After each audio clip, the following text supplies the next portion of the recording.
Chapter 8, August. Chapandongo recipe. Ingredients: 1/4 kilo ground beef, 1/4 kilo ground pork, 200 ground walnuts. Preparation. The onion is finely chopped and fried in a little oil with the meat. While it is frying, the ground cumin, add the ground cumin and a tablespoon of sugar. As usual, Tita was crying as she chopped the onion. The tears clouded her vision so completely that before she realized it, she cut her finger with a knife. She gave an angry cry and went back to preparing the champandongo as if nothing had happened. Right now, she didn't even have a second to take care of her wound. That evening, John was coming to ask for her hand, and she had to prepare a good supper in only half an hour. Tita didn't like to have to hurry with her cooking. She always allowed enough time to cook food perfectly, trying to organize her activities in such a way that she had the peacefulness she needed in the kitchen to be able to prepare the succulent dishes exactly as they should be prepared. Now she was so late that her movements were jerky and hasty, which led to that sort of accident. The main cause of her lateness was her adorable niece, who had been born 3 months before, prematurely, just like Tita. The death of her mother affected Rosaura so completely that it brought on the birth of her daughter and made nursing the child an impossibility. This time, Tita couldn't or wouldn't take on the role of wet nurse as she'd done with her nephew, and what's more, she didn't even try, perhaps because of the devastating experience she'd had when they took the child from her. Now she knew better than to establish such an intense relationship with a child who wasn't her own. She chose instead to provide Esperanza with the same diet Nacha had used with her when she was a tiny baby, gruels and teas. She was baptized Esperanza at Tita's request. Pedro had insisted that the child should be given the same name as Tita, Josefita. But Tita refused to hear of it. She didn't want her name to influence the child's destiny. It was enough that while giving birth to her, her mother had a series of setbacks that forced John to perform an urgent operation that saved her life but made it impossible for her to get pregnant again. John had explained to Tita that sometimes, because of abnormalities, the placenta does not just implant in the uterus. It sends roots down into it so that when the baby is born, the placenta does not detach. It is so firmly attached that if an inexperienced person tried to help the mother and pulled the placenta by yanking the umbilical cord, the whole uterus would come with it. Then it would be necessary to perform an emergency operation, removing the uterus and leaving the woman unable to become pregnant for the rest of her life. Rosaura required surgery not because John lacked experience, but because he had no other way to loosen the placenta. And so Esperanza would be an only child, the youngest child, and worst of all, a girl, which meant in the family tradition that she was the one designated to care for her mother until the end of her days. Perhaps Esperanza sank roots into her mother's womb because she knew beforehand what to expect in this world. Tita prayed that the idea of perpetuating this cruel tradition would not cross Rosaura's mind. To help keep that from happening, she didn't want to give her any ideas with a name, so she pressed them day and night until they agreed to call her Esperanza. A little note here, Esperanza means hope in Spanish. But several coincidences suggested that this child's fate would be similar to Tita's. For example, out of sheer necessity, she spent the greatest part of the day in the kitchen since her mother couldn't take care of her, and her aunt could only take care of her in the kitchen. And with the gruels and teas, she was growing healthier among the tastes and smells of this warm, paradisical place. That arrangement did not sit well with Rosaura, who felt that Tita was keeping the child away from her too much once she had completely recovered from the operation. She asked that Esperanza be fed and brought back to her room to sleep next to Rosaura's bed where she belonged. But the command came too late, for by then the child was used to being in the kitchen, and it wasn't easy to get her out of it. She cried very, very loudly when she sensed the warmth of the stove was no longer nearby, to such a point that Tita had to carry the stew she was cooking up to the bedroom so that they could fool the child, who was lulled to sleep by the smell and sensation of warmth from the pan that Tita was using for cooking. Then Tita carried the enormous pan back to the kitchen and went on preparing the meal. But today the child had outshone herself. Perhaps she sensed that her aunt was thinking of getting married and departing the ranch, leaving her behind all adrift. For all day long she never stopped crying. Tita ran up and down the stairs carrying pots of food from one end to the other. Finally, it just had to happen. The pitcher went to the well once too often. Going down the stairs for the eighth time, Tita tripped, and the pan full of mole for the champandongo rolled down the steps. And it went 4 hours of hard work. With it went 4 hours of hard work, cooking and grinding ingredients. Putting her hands to her head, Tita sat down on the step and tried to catch her breath. She had been up since 5 that morning to keep from hurrying, and it had all been for nothing. She would have to start over preparing the mole. Pedro could not have chosen a worse moment to speak to Tita, but seeing her on the stairs, apparently resting, he went over to convince her that she shouldn't marry John. Tita, I want to say, I think your idea of marrying John is a terrible mistake. There's still time. Don't make this mistake. Please don't agree to the marriage. Pedro, you're hardly the one to tell me what I should or shouldn't do. When you were going to be recovered from the operation, she asked that Esperanza be fit. Oh, just a minute. Again, we've got another repeat here in the text, so skippity skip skips.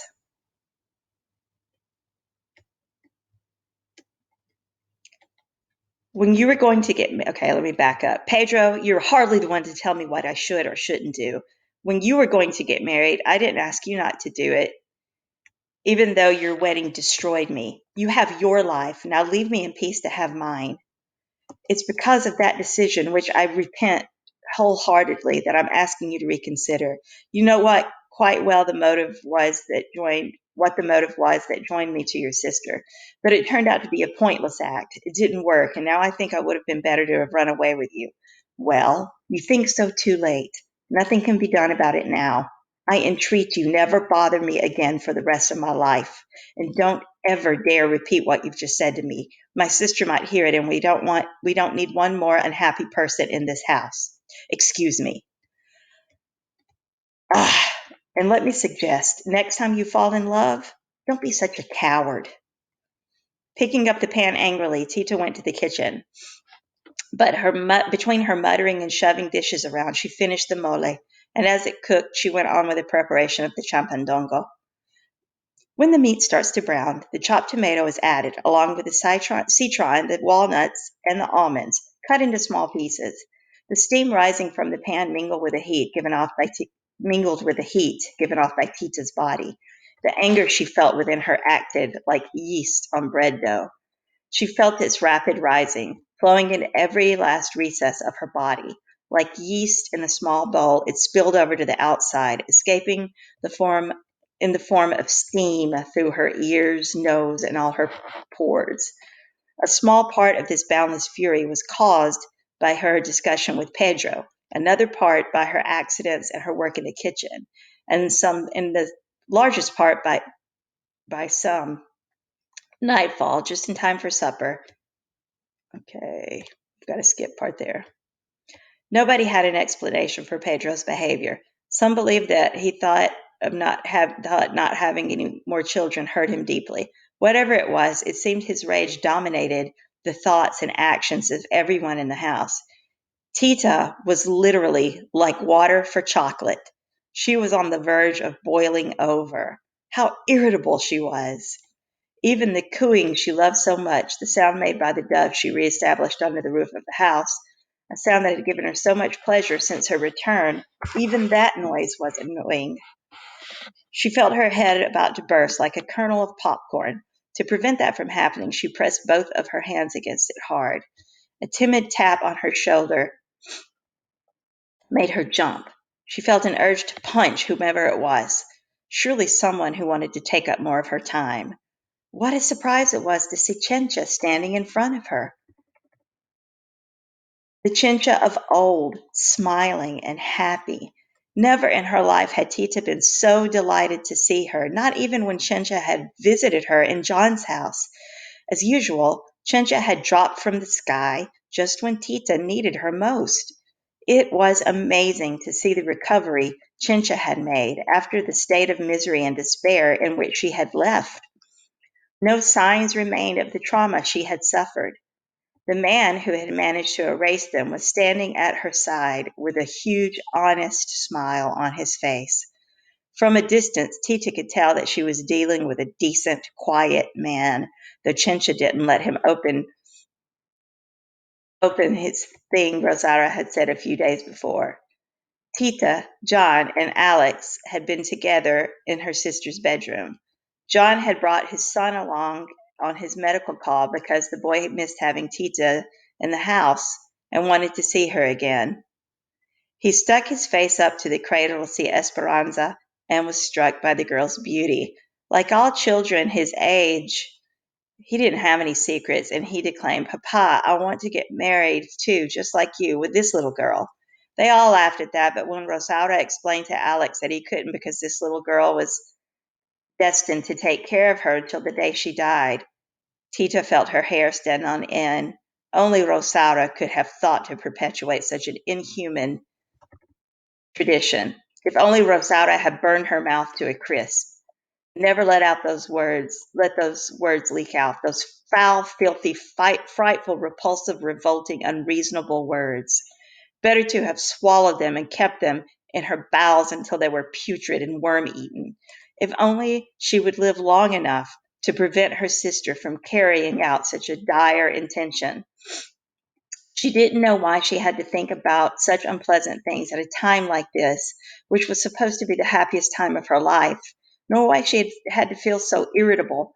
Perhaps Pedro had infected her with his bad temper. Since they returned to the ranch and he found out that Tita was thinking of marrying John, he had been possessed by the Furies. You couldn't say so much as a word to him. He rode out very early. He went out very early and rode around the ranch, his horse at a gallop.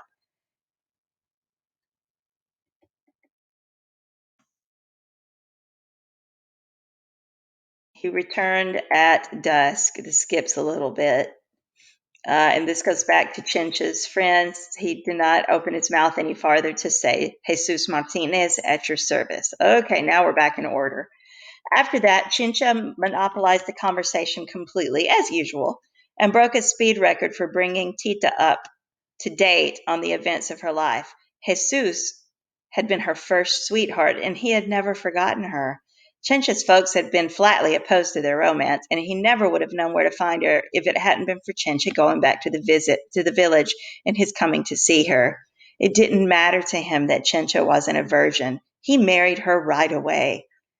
Now that Mama Elena was dead, they were coming to the ranch together with the idea of starting a new life and having lots of children and being very happy forever and ever. Chincha stopped for breath since she was turning purple, and Tita took advantage of her interruption to tell her not talking as fast as her, but nearly, how pleased she was that she had returned to the ranch. Tomorrow they would discuss the terms of Jesus' employment, and today John was coming to ask for her hand. Pretty soon she'd be married, but she still hadn't finished supper. Could Chincha take over so she could take a cool, soothing bath and be presentable when John arrived any minute now? Chincha promptly took charge, practically throwing Tita out of the kitchen. She could make the champandongo, she said, with her eyes closed and her hands tied. After the meat has been cooked and drained, the next step is to fry the tortillas in oil lightly until they don't get hard. In the dish destined for the oven, spread a layer of cream so the other ingredients don't stick. a layer of tortillas, and over these a layer of the ground beef meat mixture. And finally, the mole, covering it with sliced cheese and the cream. Repeat this process as many times as necessary until the pan is filled. Put the pan in the oven and bake until the cheese melts and the tortillas are softened. Serve with rice and beans. What peace of mind it gave Tita to know that Chincha was in the kitchen. Now all she had to worry about was getting herself ready. She swept across the patio like a gust of wind to start to bathe. She could count only as much as 10 minutes to bathe and get dressed, put on perfume, and do her hair adequately. She was in such a hurry, she didn't even see Pedro at the far end of the patio kicking stones. Tita stripped off her clothes, got into the shower, and let the cold water fall on her. What a relief! With her eyes closed, her senses were more acute, and she could feel each drop of cold water that ran down her body. She felt her nipples grow hard as stone when water touched them. Another stream of water ran down her back and curved like a waterfall over the round thrust of her buttocks, flowing down her firm legs to her feet. Little by little, her bad mood was passing, and her headache was going away. Suddenly, the water started to feel warmer, and it kept getting warmer and warmer until it began to burn her skin. This sometimes happened when it was hot outside, after the powerful rays of the sun had been heating the water in the tank all day. But it wasn't possible now since, first of all, it wasn't summer, and second, it was starting to get dark. Alarmed, she opened her eyes, afraid the bathroom was on fire again, and what did she see on the other side of the planks but Pedro watching her intently? The way Pedro's eyes were shining, it was impossible not to see them in the shadows. The way two tiny drops of dew, hidden in the weeds, can't remain unnoticed when they are struck by the first rays of the sun. Damn Pedro's eyes. Damn the carpenter who rebuilt the bathroom so it was just like the previous one, with spaces between each and every board. When Tita saw that Pedro was approaching her, with lust in his eyes, she went running out of the bathroom, throwing her clothes on any which way. As fast as she could, she ran to her room and shut the door. She barely had time to finish getting dressed before Chincha came to announce that John had arrived and was waiting in the living room. She couldn't go and receive him immediately, since the table hadn't been laid. Before putting down the tablecloth, it's necessary to protect the table with a table cover so that the glasses and dishes don't make noise when they strike it. It should be a white baize one, so the whiteness of the tablecloth is intensified. Tita gently slid it across the enormous table that seated 20 people, one that was only used on occasions like this. When she was trying not to make any noise, not even breathe, so she could hear what Rosaura, Pedro, and John were saying in the living room. The dining and living rooms were separated by the long hall. The only sound that came to Tita was the low murmur of the men's voices, Pedro's and John's. But she could tell from the tone of their voices that they were arguing. Instead of waiting for matters to develop, she moved quickly to put the plate covers, the glasses, the salt cellars, and the knife holders in their proper places on the table. Without pausing, she put candles under the plate warmers that would hold of the first, middle, and main courses and left them sitting ready on the sideboard. She ran to the kitchen for the Bordeaux wine that she had left in the bain marie. Bordeaux wine should be taken from the wine cellar several hours in advance and put in a warm spot so the gentle warming develops the flavor. But since Tita had forgotten to take it out in time, she was forced to resort to this artificial method. The only thing remaining was to place a small basket of flowers in the center of the table. But in order to preserve the natural freshness of the flowers, they should not be arranged until just before the guests are seated. So Tita assigned the task to Chencha hurriedly, at least as much as her starched dress would allow, and she made her way to the living room. The first sight that presented itself when she opened the door was Pedro and John in a heated discussion about the political situation of the country. It appeared that the two of them had forgotten the most elementary rules of good manners, which tell us that at a social gathering, one does not bring up the subject of personalities, sad topics, or unfortunate facts, religion, or politics. Tita's entrance stopped the discussion and forced them to try to begin a conversation in a more amicable tone. In this tense atmosphere, John advanced his petition for Tita's hand. Pedro, as the man of the house, sullenly gave his approval. They started to work out the details. When they tried to fix a date for the wedding, Tita learned of John's desire to delay it for a while so he could make a trip to the northern part of the United States to bring back his only living aunt, whom he wanted to attend the ceremony. This presented a serious problem for Tita. She wanted to get away from the ranch and the proximity of Pedro as quickly as possible. To formalize their engagement, John handed Tita a beautiful diamond ring. Tita looked at it for a long time, shining on her finger. The glints of light it gave off reminded her of the gleam in Pedro's eyes a short time ago when he was watching her naked, and a poem that Nacha had taught her as a child came into her head. The sun lights up a drop of dew, the drop of dew soon dries. You are the light of my eyes, my eyes. I'm brought to life by you. Rosaura was moved by the tears in her sister's eyes, taking them for tears of joy, and she felt a slight lifting of the guilt she sometimes suffered for having married Tita's sweetheart. Then, quite enthused, she poured them a glass of champagne and called for a toast to the happiness of the engaged couple. When all four of them gathered together in the center of the living room to drink the toast, Pedro clinked his glass so violently against the others that it broke into 1,000 pieces, and their champagne was splashed onto their clothes and faces. It was a blessing that Chencha appeared at this very moment amid the reigning confusion and pronounced those magical words, "Supper is served." That announcement restored the calm and good cheer of the occasion once warranted, but that they had been at the point of losing. When the talk turns to eating, a subject of the greatest importance, only fools and sick men don't give it the attention it deserves. And not being the case here. In a fine mood, they all made their way to the dining room. During supper, everything went smoothly, thanks to the graceful intervention Chincha provided while serving. The meal wasn't as delicious as on some other occasions, perhaps because of the bad temper Tita was in while she prepared it, but neither could you say it wasn't pleasant. Champandongo is a dish with such a refined flavor that no temper can be bad enough to ruin its enjoyment. When they had finished, Tita walked John to the door and gave him a big farewell kiss. John was thinking of leaving the following day so that he could come back as soon as possible. Returning to the kitchen, Tita thanked Chencha for the great help she'd been, and then sent her to clean the room and the mattress she would be using with her husband Jesus. Before going to bed, they had to make sure they wouldn't discover the undesirable presence of bedbugs in their room. The last servant who had slept there had left it infested with those little creatures, and Tita had not been able to disinfect it because of the hard work that followed the birth of Rosara's daughter. The best way to eradicate them is to mix a glass of alcohol, half ounce of spirits of turpentine, and half an ounce of powdered camphor.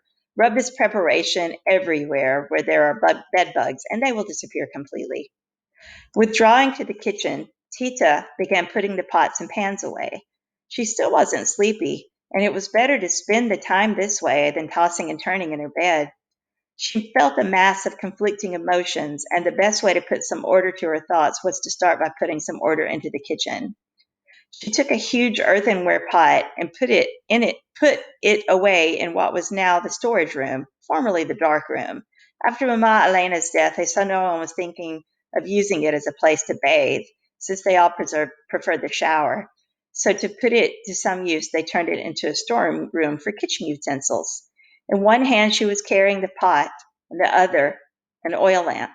She pushed her way into the storeroom, trying not to trip on all the things that stood in her path. The many cooking pans were kept there because they were not often used. The light from the lamp helped a little, but not enough. It didn't reveal the shadow that slipped silently into the room behind her as she shut the door.